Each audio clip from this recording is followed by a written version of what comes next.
عبده المختار من دعانا إليه بالإذن وقد نادانا لبيك يا رسول الله لبيك يا حبيب الله لبيك يا من دلنا وهدانا اللهم صل وسلم وبارك على سيدنا ونبينا وشفيعنا ومولانا محمد وعلى آله وصحبه ومن تبعهم بإحسان إلى يوم الدين.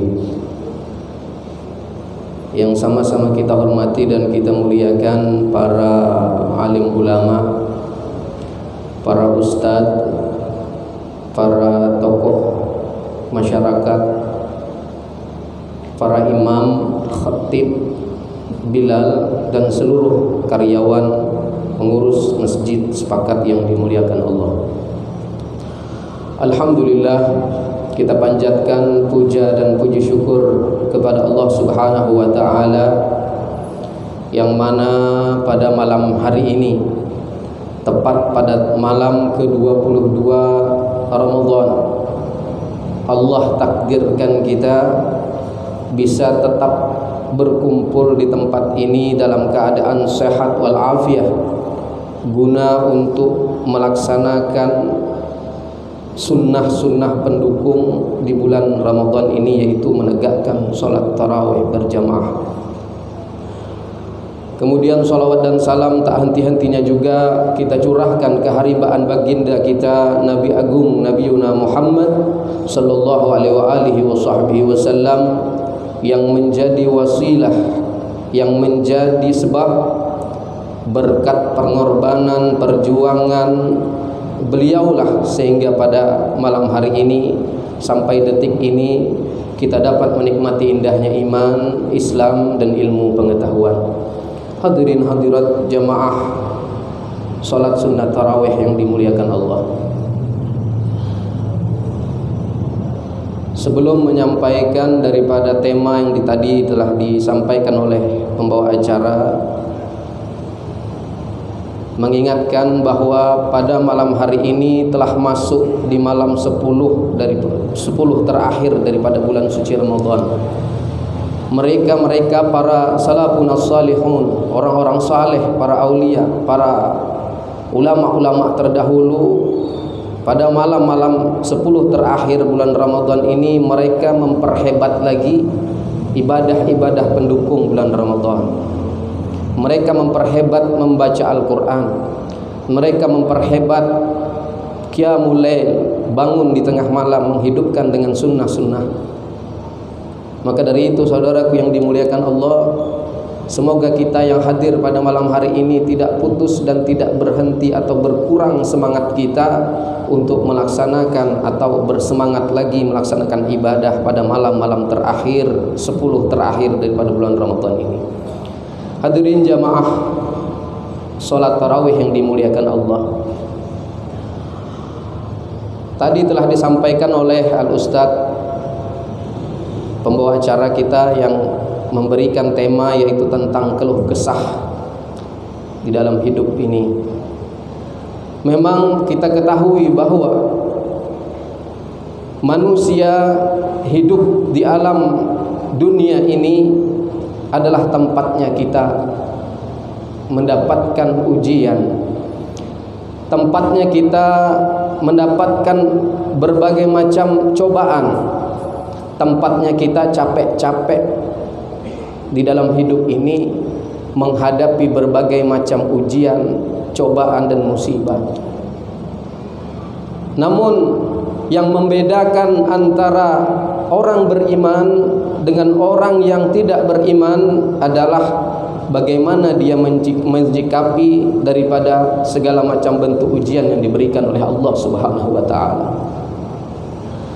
Tentunya orang yang beriman ketika menghadapi masalah demi masalah, ketika menghadapi ujian demi ujian, mereka menghadapi bukan dengan keluh kesah, mereka menghadapi bukan dengan mengerutu dan lain sebagainya, tapi mereka menghadapi dengan penuh kesabaran kepada Allah Subhanahu wa taala. Di dalam Al-Quran Allah berfirman, walal akhirati khairul laka minal ula, walal akhiratu khairul laka minal ula. Dan kehidupan di akhirat adalah lebih utama daripada kehidupan kita di dalam dunia ini. Maka orang-orang yang beriman memprioritaskan, orientasinya, tujuannya adalah menghadaki kehidupan yang indah, kehidupan yang berbahagia, kehidupan yang sejahtera di yaumil akhirat nanti. Memang capek-capek kita menghadapi musibah, capek-capek kita melaksanakan perintah Allah, capek-capek kita bertakwa kepada Allah Subhanahu wa taala di muka bumi ini.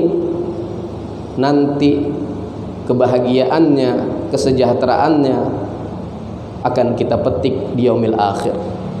Makanya orang yang beriman orientasinya, tujuan utamanya adalah menginginkan kehidupan yang berbahagia di yaumil akhir. Bagi orang yang berkeluh kesah, tidak ada manfaat yang dia dapatkan. Justru dengan keluh kesahnya menimbulkan, bahkan bisa membuat murka daripada Allah Subhanahu wa taala. Karena orang yang berkeluh kesah terhadap cobaan, ujian yang diberikan Allah di muka bumi ini adalah tanda mereka tidak menerima akan ketentuan Allah Subhanahu wa taala. Bukankah di dalam Al-Qur'an Allah berfirman, la in syakartum la azidannakum wa la in kafartum inna adzabi lasyadid. Kata Allah di dalam Al-Qur'an, siapa yang bersyukur, artinya tidak mengerutu, artinya berterima kasih dengan apa yang telah diberikan oleh Allah Subhanahu wa taala. La azidannakum, akan Allah berikan tambahan rezeki, tambahan kebahagiaan, tambahan kenikmatan. Kemudian kata Allah, wala in kafartum inna adzabi lasyadid. Siapa yang kufur, maka mereka akan merasakan betapa pedihnya siksaan Allah Subhanahu wa taala. Maka dari itu saudaraku, seberat apapun, sepayah apapun ujian, sehingga kita perkuat keimanan kita kepada Allah, yakinlah bahwa di balik ujian yang pernah kita hadapi tersebut ada tersimpan beberapa hikmah yang luar biasa di baliknya. Maka bagi orang beriman, keluh kesah tidak ada dalam kamus mereka. Dan kita yang hidup di dalam keadaan seperti serba susah, maka cepat-cepatlah mereka kembalikan kepada Allah Subhanahu wa taala. Di penghujung tausiah ini ada sebuah cerita yang diceritakan oleh seorang ulama sufi, seorang waliullah, orang yang dekat kepada Allah. Dia ada seorang yang meminta kepada Allah keperluan dan hajatnya, tapi bertahun-tahun, berpuluh-puluh tahun, berbulan-bulan tidak diberi oleh Allah, tidak dikabulkan oleh Allah. Lalu ia datang kepada seorang ulama yang luar biasa alim, yang luar biasa saleh, yang dekat kepada Allah, seorang sufi. Lalu ia bertanya, wahai syekh, kenapa saya minta kepada Allah sudah begitu banyak, permintaan saya sudah begitu lama tapi tidak dikabulkan juga wahai syekh.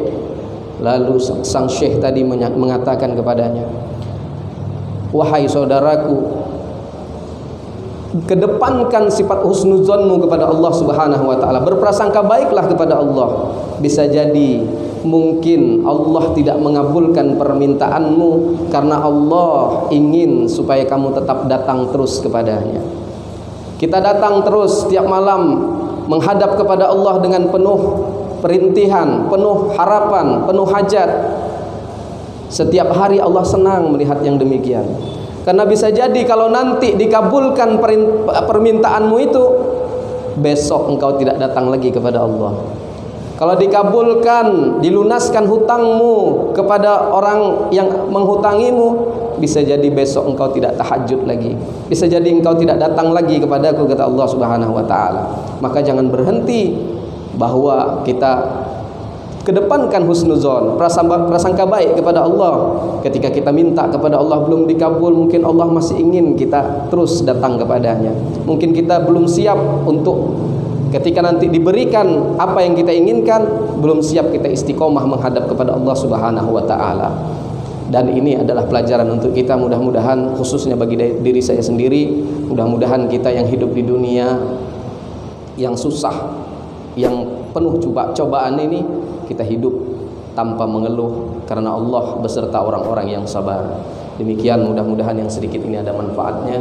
Wabillahi taufiq wal hidayah. Wassalamualaikum warahmatullahi wabarakatuh.